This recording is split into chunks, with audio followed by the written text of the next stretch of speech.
Bien qu'étant un organe doué d'automatisme, le cœur est parcouru de fibres nerveuses appartenant au système nerveux autonome, dont l'une des missions est de réguler sa fréquence de battement de façon non volontaire. Il est composé de deux systèmes antagonistes mais complémentaires.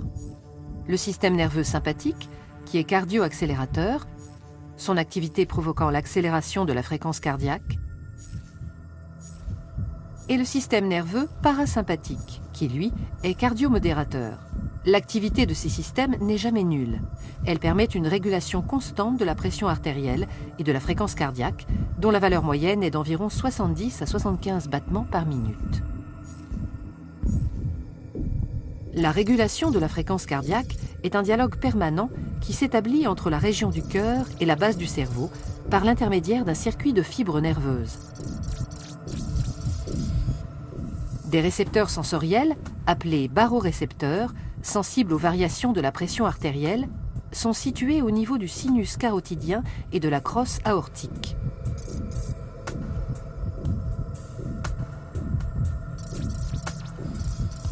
Au repos, l'activité cardio-modératrice l'emporte sur l'activité cardio-accélératrice.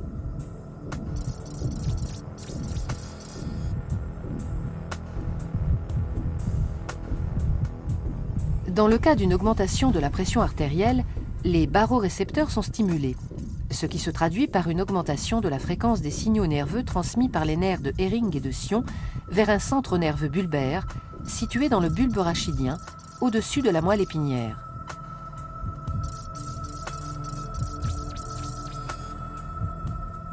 Ce dernier élabore une réponse adaptée en augmentant l'activité des nerfs parasympathiques et en diminuant celle des nerfs sympathiques.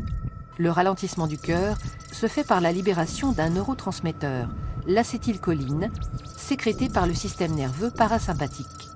En conséquence, fréquence et débit cardiaque diminuent, ce qui abaisse la pression artérielle en la ramenant à sa valeur normale.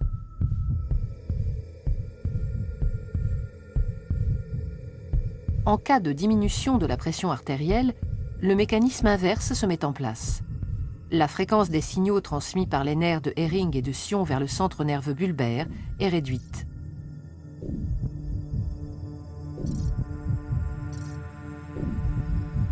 Ce centre diminue l'activité des nerfs parasympathiques et stimule les nerfs sympathiques cardio-accélérateurs qui libèrent un autre neurotransmetteur, la noradrénaline, provoquant accélération de la fréquence cardiaque et augmentation de la pression artérielle.